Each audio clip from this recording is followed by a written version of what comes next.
Hello, ladies and gentlemen, and welcome back to the Common Sense Crypto channel. As with you always, this is Rich doing another video today on QNT. But before I get started, please click the like and subscribe button as it helps this channel grow very quickly. So we're going to take a look at QNT. I'm going to start with this. A global takeover, QNT. You should be holding at least one. And I said it many times on this channel. Doesn't matter how many QNT you hold, at least hold one. I believe it's going to hit 5 digits at some point. And when it does, you want to definitely be holding one. Then we see this. Now this is the blockchain adoption stage of top institutions. So in the research stage, we still have Apple, P&G, BlackRock. In the pilot stage, we have Tesla, Nestle, Pepsi-Cola. In development stage, we have Facebook, Home Depot, Citi, McDonald's. In production, we already have Microsoft, Amazon, Nvidia, JP Morgan, Verizon, Walt Disney, Oracle. Now, that kind of tells me we're still a little bit early as far as some cryptos go. And I believe these are going to come online at some point or another. And when they do, they're going to add even more value into the crypto space. And we know QNT is the operating system for all of it. So think about the value coming into QNT. Then we see this. Now, Bitcoin has become ISO 222 compliant thanks to XDC building a bridge through Impel. So we see here, this is Bitcoin, XDC, Fiat. Then we see here the WAN chain. That's the bridge to XDC. Through Impel, it becomes ISO 222 compliant. So think about that value coming to QNT also, because we know QNT is the operating system for the new financial system. So it's going to gain value from Bitcoin also. And a lot of people were like, well, you know, Bitcoin isn't going to be ISO compliant, so it's kind of going to die off and just go away. And I said it before, I don't think Bitcoin dies. And now we see it with ISO. I mean, come on, that's going to add a lot of use case and utility even to Bitcoin. So utility to infinity.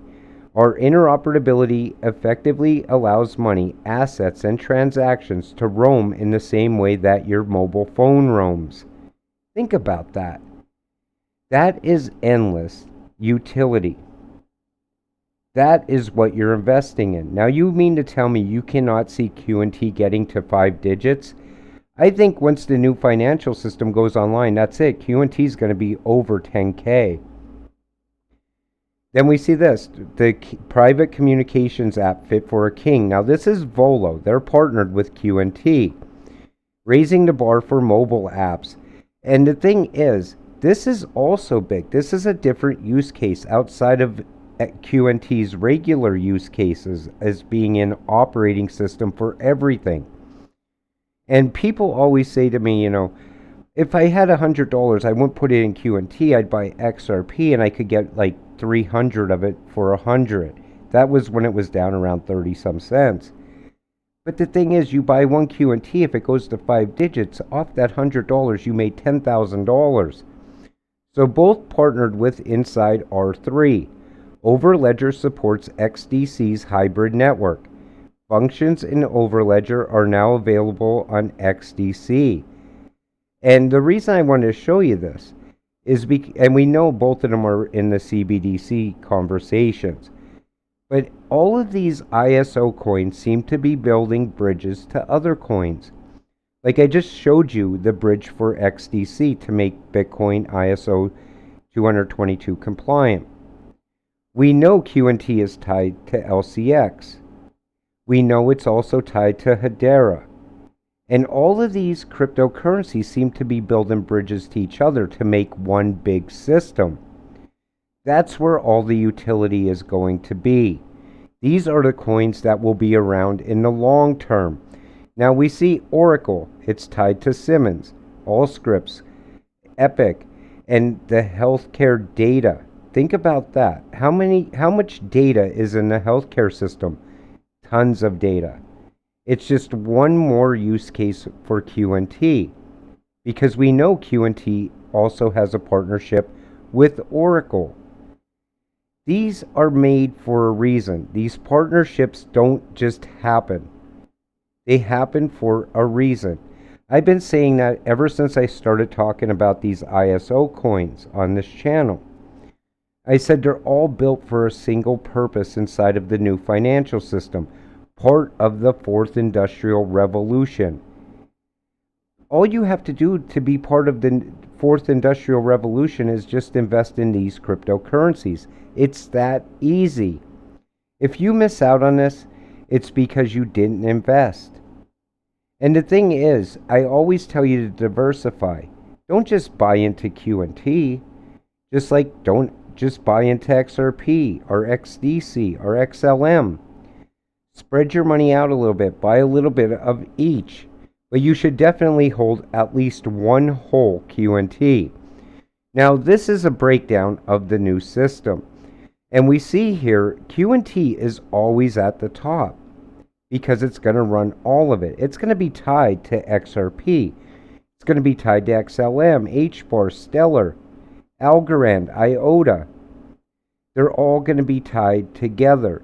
But the thing that you got to see here is it's also going to be tied to the Fed, tied to the BIS, tied to the World Bank. And all of that money is going to travel through this system. Think about that. All the world's money. And then think about the value that each one of these cryptocurrencies are going to gain off of this. People look at this and they say to me all the time, well, you know, because we're looking at it on a computer screen. But if you actually see the size of this, if you could fathom how big this actually is, you could actually see all of the money, all of the value. These cryptocurrencies are going to go parabolic. So the Overledger is in essence an operating system for Web 3.0. It runs all of these, level 1s, level 2s, DLTs, legacy systems on the same platform. Like how you can run different programs made by different programmers on your Windows, Mac operating system.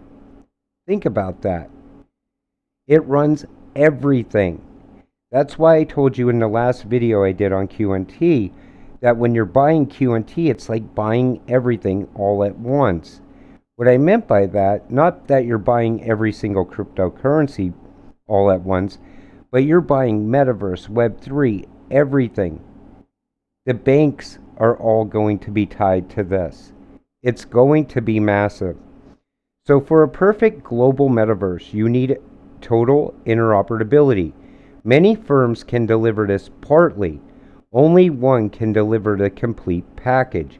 Quant is the operating system of blockchain and sits on top. You need Quant for the perfect functioning metaverse. Tied to the metaverse. Now, people always say to me, well, Quant has nothing to do with NFTs, though.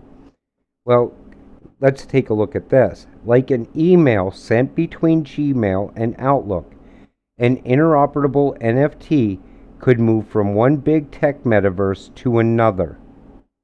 So even if Quant isn't tied directly to NFTs, like in other words, you're not going to build an NFT on the Quant network. But if Quant moves all of your NFTs from one metaverse to another, there's still value in that. Quant is still going to gain value off of that use case. So it doesn't have to have NFTs built on it. It will move all the NFTs, all that use case, all that utility. That's what you're investing in. And the thing is, you could buy it now very cheap. A lot of people still regret missing Bitcoin when it was in its early stages. A lot of people couldn't see Bitcoin getting over $1,000. Then they couldn't see it getting over $10,000. Then before you know it, it was $20,000, $30,000, $40,000, $50,000. Then people had regrets. If I could go back, I would invest in Bitcoin again. That's what people always say. If I knew Bitcoin was going to get to these amounts, I would have bought all of the Bitcoin I could possibly afford. But that time has come and gone. This is right now. QNT, in my opinion, is like buying Bitcoin early on. I've said it in multiple videos because I can see the value in it. The difference is there's less QNT and it actually has unlimited use case and utility. Think of where QNT's price will be in the future. With that said, I'm going to wrap up today's video. I want to thank you all for watching. We'll see you in the next one. Have a great night.